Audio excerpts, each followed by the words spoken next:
অন্তর্বর্তী সরকারের প্রতি সমর্থন পুনর্ব্যক্ত জাপানের। এদিকে অভ্যুত্থানে আহতরা যাচ্ছেন যমুনার দিকে। জানাবো ফেব্রুয়ারিতে ছাত্রদের নতুন দল ঘোষণা। সর্বশেষ জানাবো জাতীয় নির্বাচনে অংশ নিতে ইসলামী আন্দোলন, খেলাফত মজলিসের ঐকমত্য। এতক্ষণ শুনছিলেন সংবাদ শিরোনাম, এবারে বিস্তারিত। অন্তর্বর্তী সরকারের প্রতি সমর্থন পুনর্ব্যক্ত জাপানের। অন্তর্বর্তী সরকারের প্রতি সমর্থন পুনর্ব্যক্ত করেছে জাপান। ব্যবসা ও উন্নয়ন সহযোগিতা বৃদ্ধির লক্ষ্যে দ্বিপক্ষীয় সম্পর্ক আরও জোরদার করার আগ্রহ প্রকাশ করেছে দেশটি।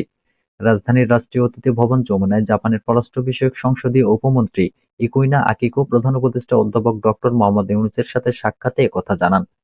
আকিকো প্রধান উপদেষ্টাকে বলেন, বাংলাদেশের সাথে সম্পর্ককে জাপান অত্যন্ত গুরুত্ব দেয় এবং আমরা সবসময় বাংলাদেশের পাশে আছি।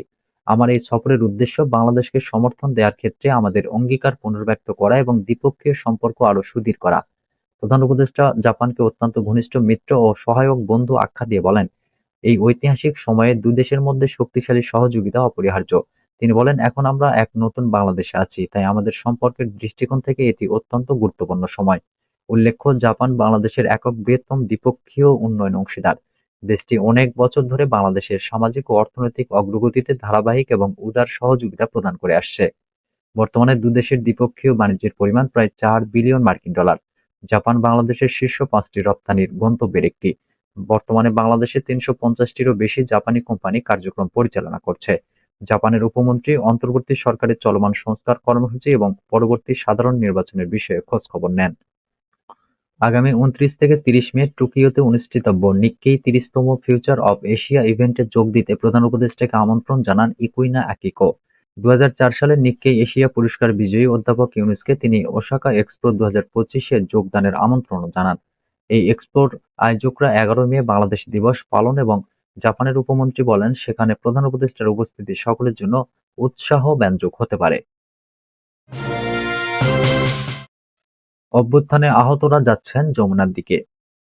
7 দফা দাবি আদায়ে রাজধানীর মিরপুর সড়ক থেকে অবরোধ তুলে নিয়ে জুলাই গণঅভ্যুত্থানে আহতরা নিজেদের দাবি দেওয়া নিয়ে প্রধান উপদেষ্টা ডক্টর মোহাম্মদ ইউনূসের বাসভবন যমুনার দিকে যাত্রা শুরু করেছেন। রোববার সন্ধ্যা 6:30টার দিকে তারা যাত্রা শুরু করেন। যমুনায় যাওয়ার পথে হোটেল ইন্টারকন্টিনেন্টালের পাশের সড়কে গেলে পুলিশি বাধার মুখে পড়েন আন্দোলনকারীরা। পরে সেখানে অবস্থান নেন তারা। এদিকে এদিন বেলা 11টার পর থেকে শিশু মেলা সংলগ্ন সড়কে অবস্থান নিয়ে দাবি আদায়ে আন্দোলন শুরু করেন জুলাই আন্দোলনে আহত পঙ্গু হাসপাতাল ও চক্ষু হাসপাতালে চিকিৎসাধীন আহতরা। ওই সময় দাবি আদায় না হওয়া পর্যন্ত আন্দোলন চলমান থাকবে বলেও ঘোষণা দেন তারা। অভ্যুত্থানে আহতদের আজীবন চিকিৎসাসহ ভাতা দেওয়ার চিন্তায় সরকার। জুলাই-আগস্ট গণঅভ্যুত্থানে আহতদের আজীবন চিকিৎসাসহ ভাতা দেওয়ার বিষয়টি বিবেচনা করা হচ্ছে বলে জানিয়েছেন মুক্তিযুদ্ধ বিষয়ক মন্ত্রণালয়ের উপদেষ্টা ফারুকী আজম।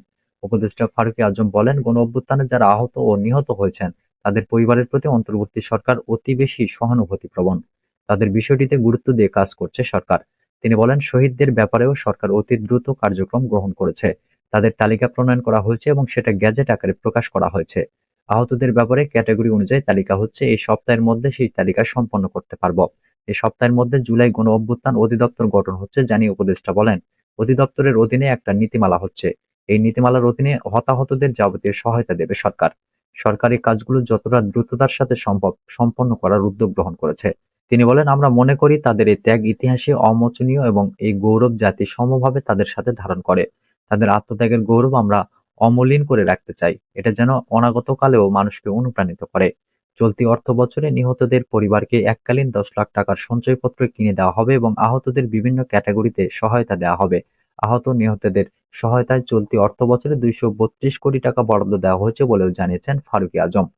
তিনি আরো বলেন, আহতদের সারা জীবনের জন্য চিকিৎসা এবং অন্যান্য ভাতা দিয়ে দেওয়ার বিষয়টি সরকারের বিবেচনায় আছে। ফেব্রুয়ারিতে ছাত্রদের নতুন দল ঘোষণা। জাতীয় নাগরিক কমিটির কেন্দ্রীয় যুগ্ম সদস্য সচিব আব্দুল্লাহ আল আমিন বলেছেন, আমরা ফেব্রুয়ারির মাঝামাঝি নাগাদ দল গঠন করব। সেই লক্ষ্যে আমাদের কাজ চলছে, বেশ ভালোভাবে চলছে দল গঠনের কাজ।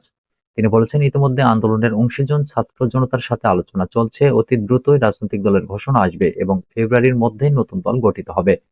রোববার দুপুর 12টার দিকে নারায়ণগঞ্জ জেলা প্রশাসকের কার্যালয়ে স্মারকলিপি প্রদান শেষে সাংবাদিকদের ব্রিফিংয়ের সময় এই মন্তব্য করেন তিনি।